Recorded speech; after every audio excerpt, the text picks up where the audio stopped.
Beyond the Gates spoilers for Thursday, September 18th indicate that Joey Armstrong will present a shocking proposal to Vanessa McBride, while Tomas Navarro will have some interesting romance plans in mind. During the Wednesday, September 17th episode, Tomas and Catherine "Cat" Richardson made up for that mean girl comment he made recently, and the two committed to making the relationship work. During the September 18th show, Tomas will organize something uber-romantic for Cat.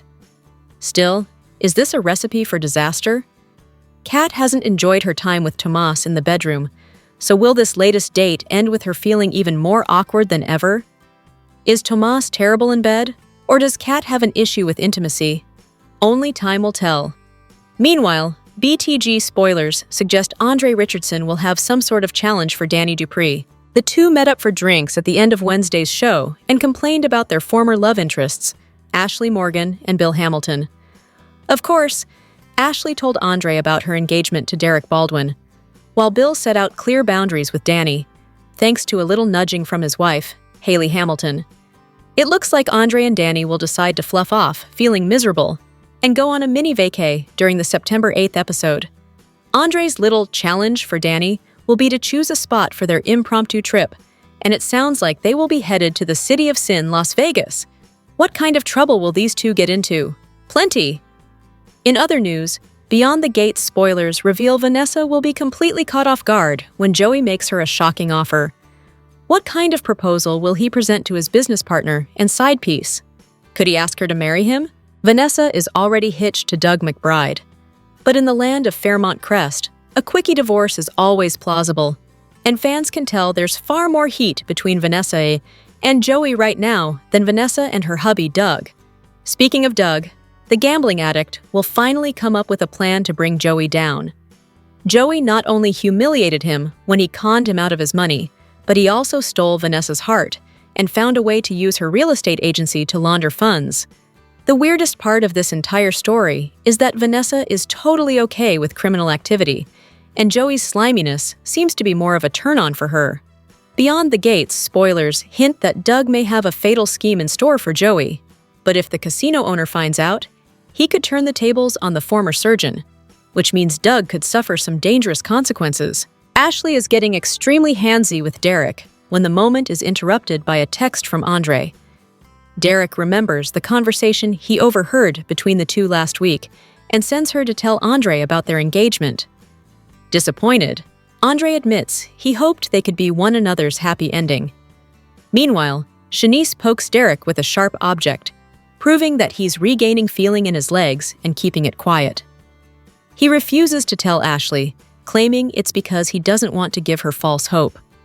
But Shanice suspects he's worried Ash will run from their engagement upon learning he might be able to walk. Derek and Ashley eventually return to Derek's bedside. As the newly engaged pair gets sappy, it's downright awkward for Andre.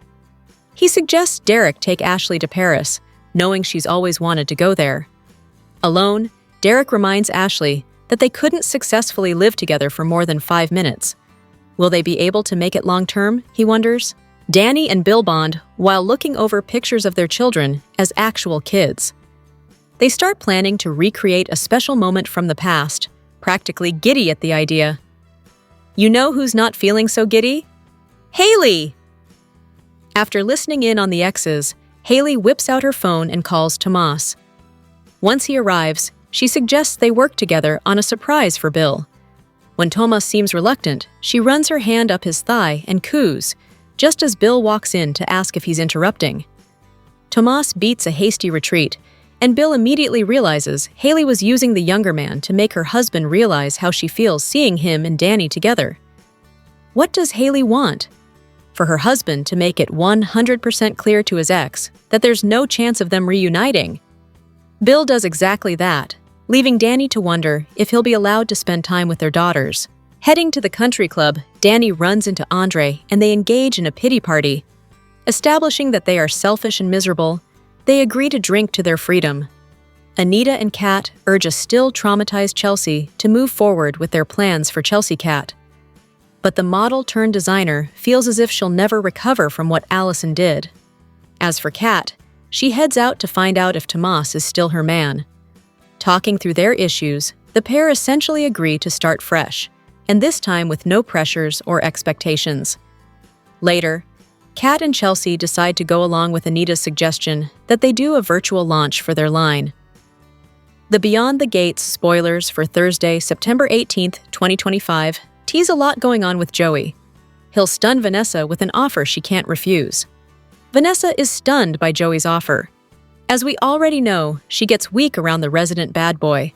There's something about him that makes her do anything for him. Joey doesn't have to do much. Vanessa will fall right into his lap, where he wants her. He'll make her an offer that will leave her speechless. What is this offer, and will she say yes? Speaking of Joey, Doug will find a way to take him down. On Thursday's episode, Doug has uncovered a way to make the casino kingpin pay for his sins. It's safe to say that Joey is on Doug's hater list. What doesn't help matters is that Joey is sleeping with Doug's wife. He incorporated Randy into his plan, but Doug dropped that particular scheme. But after spotting his wife in Joey's arms, he clearly thought of something new. Doug will finally get his revenge. But how will he make it happen? Meanwhile, Tomas has plans for a romantic evening with Kat. Will it turn out the way he hopes, or will things go off course? Andre has a mysterious challenge for Danny. He got the idea after learning about Ashley's and Derek's engagement news. Andre also has romance on the mind. Will these two end up getting hitched in Las Vegas? Where will their romantic encounter lead them? Do you think Andre and Danny will get married? Here are your spoilers for Beyond the Gates on Thursday, September 18th, 2025. While Haley firmly has her eyes on using Tomas to spark some jealousy in Bill, and using that to get Bill back onto being focused on her, Tomas has plans of his own. Tomas and Kat have been through another rough patch, and the usual common denominator is present: Eva. In Thursday's episode, Tomas has big plans for a romantic evening with Kat. Whether it goes his way is anyone's guess. Andre has some cool ideas for dates and making things interesting and spontaneous. We have to give him that. In Thursday's episode, Andre has a mysterious challenge for Danny. Andre is going to get Danny to choose between two napkins, each with a destination he has a plan to take her to. Their luck is in Danny's hands as she decides to bet on black. Fun times in the city of bright lights, and where your fortune bay can change in an instant, much like Fairmont Crest on an average day. Doug has been emasculated time and time again by Joey Armstrong, and it has gotten to the point where Doug is going to take action, and there to back him up will be his day one, the man in black, Randy Parker.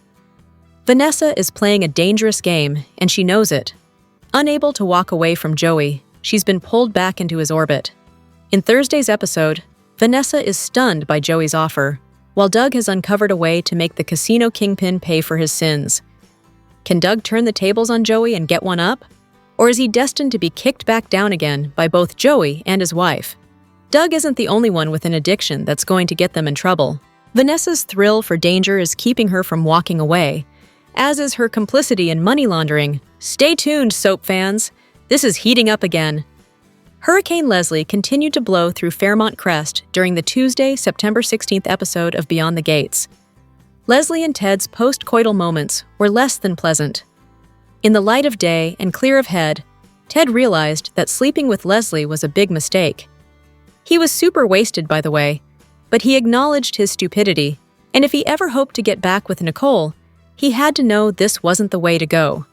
Ted asked Leslie to keep what they just did under wraps. Why did he even ask her such a thing? The woman had some sweet, and very damaging intel that she would use in a hot minute. In fact, it took her 2 seconds to tell Eva, and by the end of the episode, she not so slyly let the cat, or should we say Ty, out of the bag again. And now, Nicole won't have to worry about debating whether or not she was hard on Ted. There's no way he will touch that man with a 10-foot pole anytime soon. We know Anita felt so guilty about what happened to Barbara. She wanted to do some good for the woman responsible for the Articulettes uniting. She feels she owed it to Barbara to provide for the years she missed with the group and the years she missed collecting the residuals after the group disbanded. The Dupree matriarch set up a trust that would provide for Barbara's descendants. Leslie got the first check, but at this point, how much was in that first deposit? Has she also received subsequent checks? It's clear that Leslie doesn't know how to manage money, She does know how to spend it. She has been spending it on retail therapy, and now she's trying to buy her way beyond the gates. And it's working. She offered Anita and Vernon's across-the-street neighbors, the Jarvises, double her previous offer. As a result of this aggressive deal, she got the house. However, it doesn't look like she will move in anytime soon. She said that she's going to completely tear down the classy mansion and rebuild it in a style of her own choosing. After Vernon had her membership at their country club revoked, she made an offer that Gabe, the FCCC board president, couldn't refuse: a new sports wing for the club. And of course, it'll bear her name. How much is in that trust? Will she have enough left over for the new house's maintenance? Currently, it is safe to assume that money will be an endless supply and that it will never run out.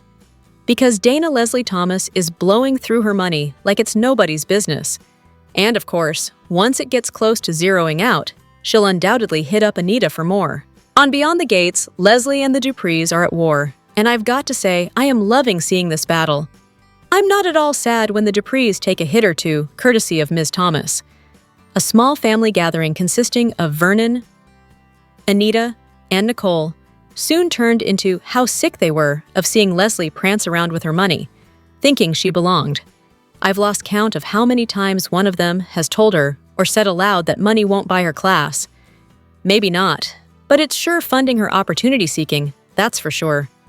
This won't be popular opinion for many, but seeing Leslie make her moves and occasionally get some hits on the Duprees makes me smile. Not because the Duprees are evil and need to be punished, no. And not because I dislike them, because I don't dislike them.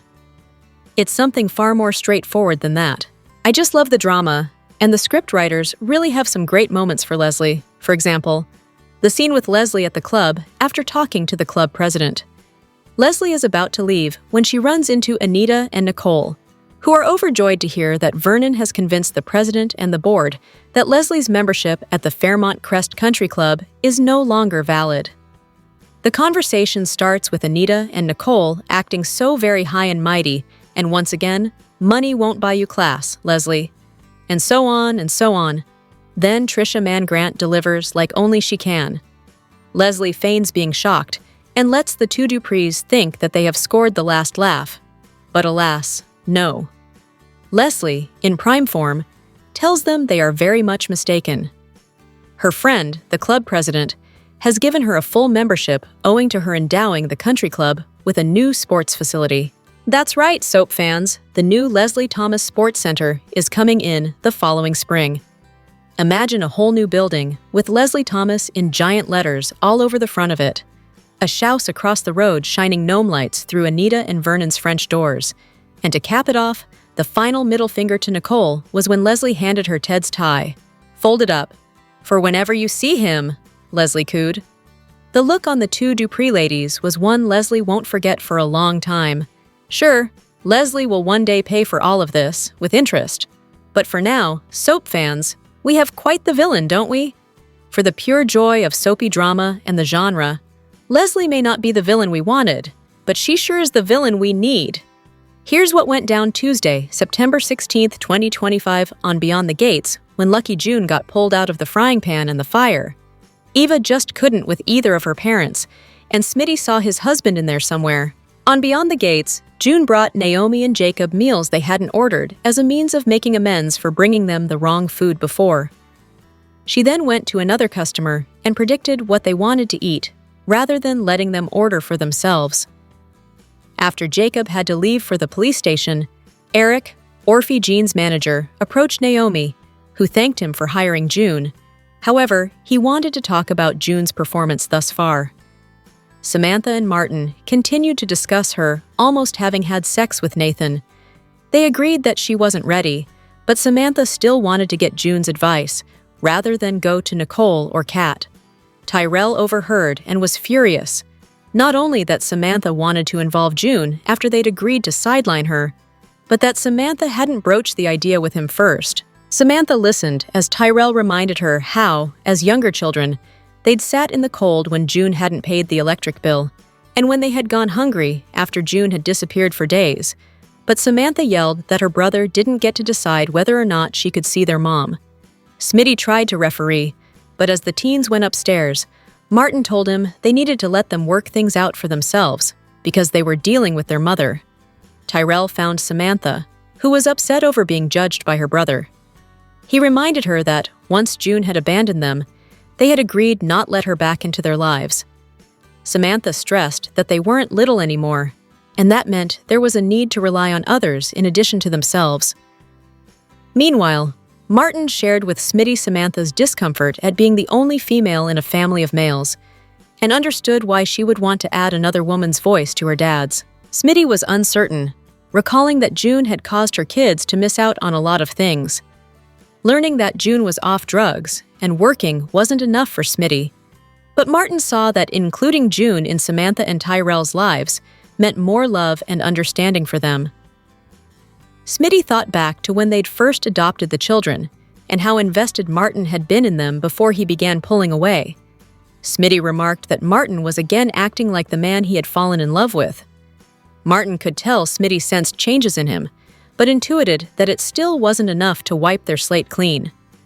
Martin stopped himself, realizing he had put Smitty on the spot. The congressman knew they needed more time and acknowledged that they may never be able to heal their relationship. He said that the kids were the one thing they had done right and missed the trust he had broken between himself and Smitty. Upstairs, Samantha insisted to Tyrell that she wasn't choosing June over him and their fathers. Bringing June back in was something she needed to do for herself. "A girl can only Google so much," Samantha told Tyrell, informing him that there were things about growing up female that she couldn't get into with the others. When Tyrell suggested Samantha speak to their female family members, she said they were always going through something, which made June a more logical choice. Tyrell put together that Samantha wanted advice about Nathan and called it a double standard that she had stayed quiet about him despite Tyrell talking to her about Jessica. He thought that he, Martin, and Smitty could adapt to Samantha's needs, but Samantha wanted to be able to talk to June about first periods, first loves, and first times. Plus, Samantha said, Tyrell probably had his own questions for June. Did Tyrell hate June so much that he didn't want his sister to have her? Samantha wanted to know. The teenage boy said he was sorry for shutting Samantha down, and the two cleared things up. Tyrell noted that his sister could talk to whomever she wanted. Samantha admitted she probably would have told him about Nathan eventually, maybe. "Girls are weird," Tyrell replied before declaring he would be at Samantha's side when she looked at their mother. At Orphe Jean's, Jacob had returned, and Naomi told him it was time to rip off the Band-Aid. Naomi summoned June, who talked up how important the chance to be employed was, and had to give her the news that Eric wasn't going to keep June on. June was shattered to be fired, but the woman to whom June had brought her own choice of meal overheard and stated that the diner was supposed to be about heart. She took Naomi's tip to talk to the manager on June's behalf and left to find him. Afterwards, June announced that she was unfired and called the Hawthorns her fairy godfolks. Jacob advised June to thank the customer who had vouched for her, and Naomi reminded her to write her orders down going forward instead of going by memory and making unsolicited recommendations. Naomi saw June's face fall and knew she was thinking about her kids. June realized that just because she'd done one thing right, it didn't mean Samantha and Tyrell were going to walk through the door, except at that moment, they did. Privately, June told Samantha how she was going to take down orders, since guessing at them was frowned upon. Samantha laughed and asked June if she had time to talk when she was off the job. June was excited she'd get to hear Samantha's questions and said that she would give her both her available days off if she wanted them. Ted woke up with Leslie beside him, but she wouldn't let him get a word in edgewise as she glowed about the heat of their encounter and decided to go for a round two. Just then, Eva knocked on his hotel room door. Ted tried to cover Leslie's mouth, and she joked that if he were going to play rough, they should have a safe word like peaches. Ted didn't want Eva to know he'd slept with Leslie, but Leslie thought Eva would be okay about their parents making love, especially since it had meant that they had gotten back together. After Ted corrected that they were not reuniting, Leslie observed that they were both still naked and asked for an explanation. "I was drunk and you were there," Ted conceded, affirming that there would not be a repeat. Leslie was hurt, feeling that what they'd just shared was something he could never have with Nicole. "Oh, what? I'm just some messy little side piece for you? Is that what I am?" Leslie wanted to know.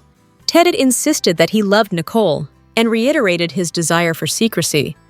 Leslie was aghast that, as always, Ted didn't care about her feelings. Leslie knew Ted was wondering what Nicole's reaction would be when she found out, adding that Ted could keep his secret because she didn't want the reminder of how low she had sunk. Ted apologized and got out of bed to answer the door, but by that time, Eva had left. Over at the Dupree mansion, Nicole snickered that she wished she could see Leslie's face when she found out that her country club membership was canceled.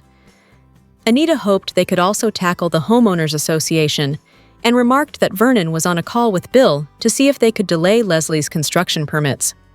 Nicole was annoyed that Bill was somehow still the family fixer and admitted she wasn't happy that Bill had started the moment of the family placing monetary bets against Ted. Anita felt that Ted had had the humiliation coming for trying to score points with his announcement about preventing Leslie from buying the house across the street. Nicole noted that what had bothered her most was Ted not telling her about Leslie when Leslie first returned to D.C. The about-to-be divorcee resented that, because of Ted, the other residents of Fairmont Crest were whispering about her behind her back. Anita was surprised when Nicole said she'd probably have given Ted another chance, were Leslie not around. Nicole continued that Ted hadn't seen Leslie, and certainly hadn't slept with her. Therefore, she wondered if she owed him one more shot. Anita and Nicole discussed how Chelsea Cat's purse launch was still ready to go, and that Chelsea remained too traumatized from her kidnapping to deal with it. The matriarch brought the subject back to Nicole and wondered if Nicole's mourning of her marriage meant she had a reconciliation in mind.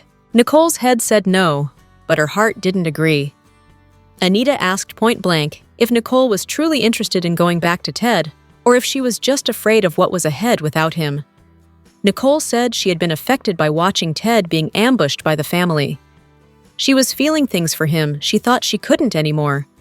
As Nicole told her mother how she'd loved her perfect life with Ted, the plastic surgeon paced his room and scrolled through images of him and Nicole on his phone. "How do you say goodbye to the place your soul belongs?" Nicole pondered. Anita recalled how she hadn't known what her real motivation had been behind reuniting the articulates until she'd sat down and admitted to herself it had been because of wanting to finally do right by Barbara. Likewise, Anita said, Nicole needed to make her own decision and own it, assuring her she wouldn't feel the confusion in a month or a year. Had Anita been more open about her own pain and not presented as so strong, she reckoned, perhaps both Nicole and Danny wouldn't be having such a hard time with Bill and Ted, respectively, whom they viewed as mistakes. Leslie went to the country club to meet Eva, who noticed that her mother was off. Ms. Tomas made herself perk up and told Eva that she had been able to purchase her Fairmont Crest home after all. "Congratulations, I guess," Eva shrugged, wanting to talk about Ted. Eva didn't think Ted was doing well without Nicole and knew that Martin and Kat still hadn't forgiven him for hurting their mother. Though she was still mad at him herself, Eva decided she wanted to let Ted know he could count on her. Eva thought it odd that Ted hadn't answered when she'd gone to his room. She also didn't buy Leslie's theory that he'd heard her voice and opted not to come to the door. When Leslie couldn't help herself and hinted that Ted might have been busy, Eva realized that Leslie and Ted had gone to bed. Eva was upset because she hadn't told Leslie about Ted's drunkenness so that Leslie could take advantage of him. Leslie asserted that she and Ted were both adults, though things hadn't ended the way she'd hoped with him. "So being reunited didn't feel so good," Eva remarked, quoting the song. Leslie was adamant that she had gotten Ted to make love to her in an attempt to bring their family together. She just hadn't gotten her desired end result. Eva cried that she had been there for all of Leslie's antics, even when others had warned her to break away, because she loved her mom. After Leslie assured Eva that what had happened with Ted hadn't been about her, Eva sadly replied, "It never is," and left the table. Then Gabe, the country club president, approached Leslie, who praised the establishment for treating her like a lady. Gabe wanted to get into the topic of her membership, and when next we saw her, she had run into Anita and Nicole in the lobby. Nicole was happy that Leslie had dined on her last meal on the premises, but Leslie bragged that she had made the board see that she belonged there. "Money doesn't buy you class," Anita told Leslie haughtily, with Nicole scolding Leslie for pretending she was still a member. Leslie retorted that she had offered to finance a new sports wing for the club, which would be named for her, after which Gabe had kept her on. Nicole and Anita stood steaming as Leslie moved to leave. Then Leslie handed Nicole Ted's tie, which she had pilfered, and requested that Nicole give it back to her, Teddy Weddy. Ted was surprised to see Eva on his doorstep and attributed her coldness to his having tricked Leslie into giving up her house across from the Duprees. But Eva didn't want an apology about that. She knew what he had done with Leslie. "What the hell, Ted?" Eva asked, appalled. Ted was annoyed that Leslie had blabbed to Eva after he told her not to. Eva cracked that she was surprised she hadn't made it a reel yet. Eva couldn't understand how Ted could have bedded down with Leslie, a woman he hated. Ted countered that he didn't hate Leslie and that he had turned to her because he had been lonely. Eva obliquely accused Ted of using Leslie. Ted swore he hadn't done that. Eva said that Ted couldn't unring that bell and spat that Ted was just as reckless as Leslie. He should have known better, Eva fumed, especially since she had been working overtime to convince Leslie that there was nothing left between her and Ted, Dr. Richardson's eyes widened when Eva prophesied that Leslie was going to pursue him even harder, now that he had hit the reset button on all her crazy. Beyond the Gates spoilers for the rest of September and into October. See Danny Dupree connects with Bold and the Beautiful's Ridge Forrester in an epic crossover. Plus, Eva Tomas may soon be chasing some romance of her own. Andre Richardson finds out from Ashley Morgan this week that she proposed, and she and Derek Baldwin are now engaged. This is going to stun Andre. This week, perhaps because of what he hears from Ashley, he decides to whisk Danny away on a romantic trip. They head over to the airport, and Andre writes 2 locations down on cocktail napkins.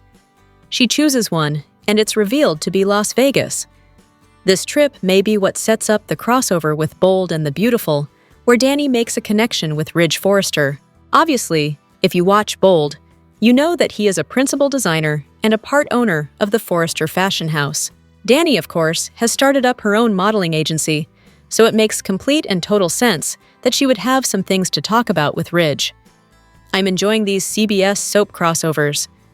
I'm also wondering if Andre and Danny stick to Vegas, or if they also head to Puerto Rico, because there is another spoiler about a couple getting closer in Puerto Rico.